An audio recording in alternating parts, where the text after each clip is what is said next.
নমস্কার বন্ধুরা, আশা করি সবাই ভালো আছেন এবং সুস্থ আছেন। সামনে আসতে চলেছে পৌষ মাসের শুক্লপক্ষের একাদশী, পুত্রদা একাদশী। অনেকের মনেই দ্বিধা রয়েছে যে 30শে ডিসেম্বর নাকি 31শে ডিসেম্বর কবে পালন করবেন এই একাদশী তিথি। তো চলুন বন্ধুরা, আজকের ভিডিওতে আমরা জেনে নেব পুত্রদা একাদশী তিথি আপনারা কবে পালন করবেন, কিভাবে পালন করবেন, মানে এই একাদশী পালনের নিয়ম কি রয়েছে, একাদশীর পালনের সময়সূচি কি রয়েছে, একাদশীর ব্রত উপবাস এবং নিশি পালন কবে রয়েছে, এছাড়াও এই একাদশীর দিন আপনারা কি খাবেন কি খাবেন না, কি কি বিধি নিষেধ রয়েছে সমস্তটাই আমরা জানবো। তার সাথে রয়েছে এই একাদশীর ব্রত মাহাত্ম্য কথা। যারা সন্তান সুখ পেতে চান তাদের জন্য পৌষ পুত্রদা একাদশীর উপবাস খুবই ফলপ্রদ বলে মনে করা হয়। বিষ্ণু পুরাণ এবং পদ্ম পুরাণে এর উল্লেখ রয়েছে।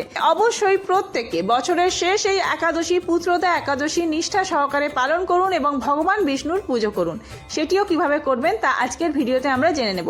তো চলুন বন্ধুরা, দেরি না করে ভিডিওটি শুরু করা যাক। যদি আমার চ্যানেলে নতুন হয়ে থাকেন অবশ্যই চ্যানেলটি সাবস্ক্রাইব করে এবং ভিডিওতে একটি লাইক করে শেষ পর্যন্ত সাথে থাকবেন। আশা করি ভিডিওটি আপনাদের জন্য খুবই হেল্পফুল হবে। ভিডিওটির মূল পর্বে যাওয়ার আগে শ্রী বিষ্ণুর অশেষ কৃপা পেতে কমেন্ট বক্সে লিখুন ওম শ্রী বিষ্ণু হরে কৃষ্ণ। প্রথমেই বলে রাখি, এই ব্রত কারা পালন করবেন। যাদের সন্তান রয়েছে তারাও পালন করতে পারেন, সন্তানের জীবন সুখময় এবং মঙ্গলময় হওয়ার কামনায়। এছাড়াও আপনারা যারা সন্তান সুখ পেতে চান, সদ্য বিবাহিত দম্পতি রয়েছেন, নতুন সন্তান কামনায় আপনারা এই ব্রত পালন করতে পারেন। এবার জেনে নেওয়া যাক এই একাদশী তিথি কখন থেকে শুরু হচ্ছে। 29শে ডিসেম্বর 13ই পৌষ সোমবার রাত্রি 3:34 থেকে শুরু হচ্ছে এই একাদশী তিথি। একাদশী তিথি সমাপ্ত হবে 30শে ডিসেম্বর 14ই পৌষ মঙ্গলবার রাত্রি 1:20। অর্থাৎ এই পরিস্থিতিতে উদয় তিথি অনুযায়ী মঙ্গলবার 30শে ডিসেম্বর 14ই পৌষ একাদশীর নিশি পালন এবং ব্রতোপবাস রয়েছে। এই পুত্রদা একাদশীর পালনের সময়সূচি রয়েছে পরের দিন, অর্থাৎ 31শে ডিসেম্বর 15ই পৌষ বুধবার সকাল 6:15 থেকে শুরু করে 9:40 মধ্যে। এবার চলুন জেনে নেওয়া যাক এই একাদশী ব্রত যারা পালন করবেন কি খাবেন আর কি খাবেন না। যে কোনো প্রকার রবি শস্য বর্জনীয়। চাল, ডাল, ওটস, চিয়া সিড, ডালিয়া, কোনো রকম দানা শস্য খাওয়া যাবে না। এমনকি ছোলা, মুগ ডাল জাতীয় যে কোনো খাবার খাবেন না। সর্ষের তেল, লবণ খাওয়া যাবে না। ঘি, সূর্যমুখীর তেল এবং সৈন্ধব লবণ খেতে পারেন নর্মাল লবণের পরিবর্তে। আলু, মিষ্টি আলু, রাঙালু, কুমড়ো খাওয়া যাবে। সবুজ শাকসবজি কোনোভাবেই খাওয়া যাবে না। ফল খেতে পারেন, দুধ, দুধের তৈরি যে কোনো খাবার, পায়েস, ক্ষীর, দই, ছানা ইত্যাদি খাওয়া যাবে। এছাড়াও আপনারা অন্যান্য যে সমস্ত ফলপ্রসাদ রয়েছে, ভগবানের উদ্দেশ্যে যদি কোনো ভোগ অর্পণ করেন সেই ভোগ আপনারা প্রসাদ হিসেবে গ্রহণ করতে পারেন।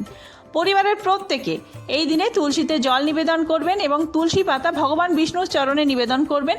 একটি ফুল এবং তুলসী পাতা ওম নমো ভগবতে বাসুদেবায় এই মন্ত্র উচ্চারণ করে চন্দন সহযোগে ফুল, তুলসী পাতা অর্পণ করবেন ভগবান বিষ্ণুর চরণে।